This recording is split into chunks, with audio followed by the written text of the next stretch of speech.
हिंदुस्तान का कुख्यात gangster Lawrence Bishnoi क्या अब कमजोर पड़ रहा है? ये वो गैंग है जिसने most wanted underworld don Dawood Ibrahim को खुलेआम चुनौती दे डाली थी। गैंगस्टर लॉरेंस बिश्नोई पर एक खास सनसाइड स्टोरी आज के इस वीडियो में हम बताएंगे। लॉरेंस का दुश्मन गैंग देश से लेकर क्या विदेश तक अब एक्टिव हो रही हैं। अंडरवर्ल्ड की दुनिया में आखिर ये खबरें क्यों फैल रही हैं कि भारत के साबरमती जेल के हाई रिस्क वार्ड में बंद गैंगस्टर लॉरेंस बिश्नोई गैंग अब कमजोर हो रहा है। दरअसल साल 2025 में देश की सुरक्षा एजेंसियों से लेकर देश की खुफिया एजेंसियों ने अपने चलाए सीक्रेट ऑपरेशन से देश से लेकर देश के बाहर विदेशों में छिपे हुए भारत के वो तमाम गैंगस्टर जो खुद को बड़े गैंगस्टर होने का दावा करते हैं, उनकी पूरी तरह से कमर तोड़ चुके हैं। या फिर यूं कहें कि उनकी ग्लोबलाइज है क्राइम सिंडिकेट, उसका रूट नेक्सस को पूरी तरह से डैमेज हो चुका है, जिसका सबसे ज़्यादा नुकसान गैंगस्टर लॉरेंस का हुआ है। जहां एक तरफ लॉरेंस बिश्नोई का छोटा भाई गैंगस्टर अनमोल बिश्नोई भारतीय सुरक्षा और खुफिया एजेंसियों के जॉइंट ऑपरेशन में कैलिफोर्निया में पकड़ा जा चुका है, तो वहीं दूसरी तरफ साल 2025 में ही लॉरेंस बिश्नोई गैंग का सबसे मजबूत पिलर गैंगस्टर गोल्डी बराड़ और रोहित गोदारा दोनों अलग हो चुके हैं। गोल्डी बराड़ और रोहित गोदारा का गैंग से अलग होना और लॉरेंस से हटकर खुद का गैंग के यानी लॉरेंस के सामने खड़ा होना बिश्नोई के लिए सबसे बड़ा झटका था। टॉप एजेंसी के सूत्र बताते हैं कि अनमोल गिरफ्तार हो चुका था, उसे 7 समंदर पार से भारत लाने की कवायदें शुरू हो रही थी। लॉरेंस से जुड़े विदेश में कुछ भारतीय मूल के गैंगस्टर लॉरेंस का साथ छोड़कर गोल्डी गैंग से हाथ मिला चुके थे और ऐसा माना जा रहा था कि लॉरेंस गैंग पूरी दुनिया के अंडरवर्ल्ड ग्लोबलाइज में अकेला पड़ रहा है। इसके पीछे की सबसे बड़ी वजह भी मानी जा रही थी कि पाकिस्तान का अंडरवर्ल्ड डॉन शहजाद भट्टी का लॉरेंस बिश्नोई से दुश्मनी।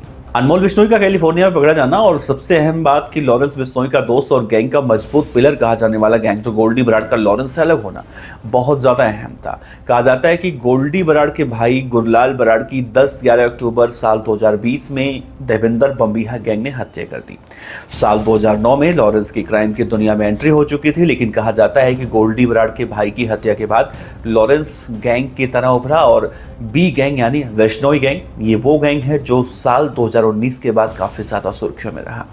29 मई 2022 पंजाबी सिंगर सिद्धू मूसेवाला की खुलेआम हत्या होती है। 14 अप्रैल 2024 बॉलीवुड एक्टर सलमान खान के घर पर खुलेआम फायरिंग होती है।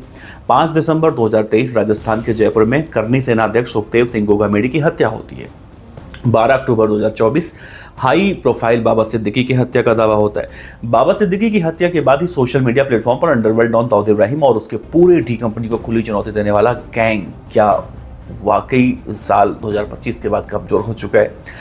इस गैंग का नेटवर्क सिंडिकेट क्या वाकई में कम होता जा रहा है?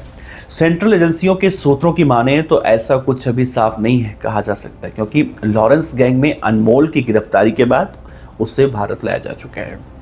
अनमोल के बाद विदेश में रणदीप मलिक, अनिल पंडित यूएसए, हैरी बॉक्सर, आरजू बिश्नोई जैसे गैंगस्टर लॉरेंस गैंग की कमान संभाल रहे हैं और हाल ही में कनाडा से लेकर दूसरे शहरों में कई जगहों पर अपने दुश्मन गैंग के टारगेट पर फायरिंग की वारदातों को अंजाम दे चुके हैं। एक तरफ जहां ये माना जा रहा है कि क्या लॉरेंस गैंग पहले के मुकाबले कमजोर हो रहा है, तो वहीं दूसरी तरफ लॉरेंस गैंग के दुश्मनों की तादाद भी कुछ सालों में लगातार बढ़ रही है। सूत्रों की माने तो पाकिस्तानी गैंगस्टर शहजाद भट्टी, गोल्डी बराड़, रोहित गोदारा, मनदीप धालीवाल, गैंगस्टर लकी पटियाल का दोस्त कौशल चौधरी, अमित डागर, गैंगस्टर पवन शौकीन, रम्मी मसाना, विकी गोंडर जैसे गैंग, गुरप्रीत शेख हो या फिर अर्शदीप डल्ला, हिमांशु भाऊ, कपिल सांगवान, दुश्मनों की एक लंबी फहरिस्त है जो किसी भी पल गैंगस्टर लॉरेंस और उसके भाई को मारना चाहते हैं। लेकिन इन सबको देखते हुए जेल के अंदर बंद लॉरेंस बिश्नोई खुद को मजबूत कर रहा है, जिसे लेकर हाल ही में सुरक्षा एजेंसियों के सूत्रों के हवाले से जानकारी सामने आई है। लॉरेंस बिश्नोई गैंग ने underworld most wanted don Dawood Ibrahim के तर्ज पर जेल के अंदर रहकर अपनी बी कंपनी खड़ी कर रहे हैं।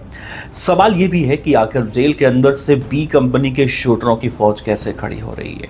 कौन है जो इन शूटरों को बी कंपनी में शामिल कर रहा है? कौन है और कैसे इन शूटरों को हर एंगल की जांच के बाद जानकारी देता है? बी कंपनी को मजबूत करने के लिए लड़के कैसे खुद की सच्चाई साबित कर देते हैं, काबिलियत का नमूना। और सबसे बड़ा सवाल यह कि इनको भर्ती कौन और कैसे कराता है?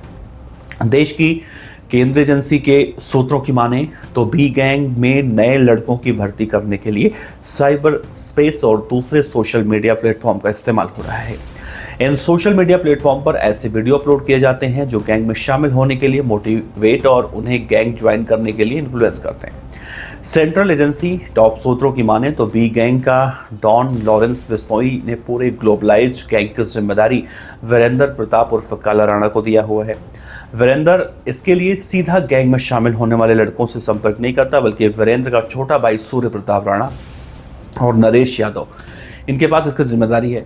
साइबर स्पेस और दूसरे सोशल मीडिया प्लेटफॉर्म के जरिए नए लड़कों के बायोडेटा को एग्जीक्यूटिव किया जाता है। नए रिक्रूटमेंट के लिए गैंगस्टर काला का भाई सूर्य प्रताप और उसका साथी नरेश फेसबुक और साइबर स्पेस के जरिए गैंग की ज़रूरत के हिसाब से वैकेंसी निकालते हैं, और जब लड़के सोशल मीडिया प्लेटफॉर्म पर गैंग में शामिल होने की अपनी इच्छा जताते हैं तो सूर्य प्रताप और नरेश यादव उनकी स्क्रूटनी कर फाइनल किए गए लड़कों को जानकारी अपने भाई और गैंगस्टर काला को पहुंचाते हैं। उसके बाद बी कंपनी को लॉयल्टी चेक ऑपरेशन के लिए भेजा जाता है, लेकिन यहाँ गौर करने वाली बात यह है कि सारा प्रोसेस सोशल मीडिया के माध्यम से ही होता है। फिलहाल अब देखना होगा कि लॉरेंस बिश्नोई गैंग के लिए जिस तरह से बातें कही जा रही हैं कि क्या लॉरेंस बिश्नोई गैंग अब कमज़ोर पड़ रहा है, इसमें अब देखना होगा कि आगे क्या कुछ निकल कर सामने आता है। आप अपने विचार रख सकते हैं। आखिर में हम यही कहेंगे कि जुर्म की दुनिया एक ऐसा दलदल है जहां पर अगर आप एक बार गए तो आप कभी वापस लौट कर नहीं आ पाएंगे। इसलिए कहा जाता है ऐसे मत करिए। नमस्कार, जय।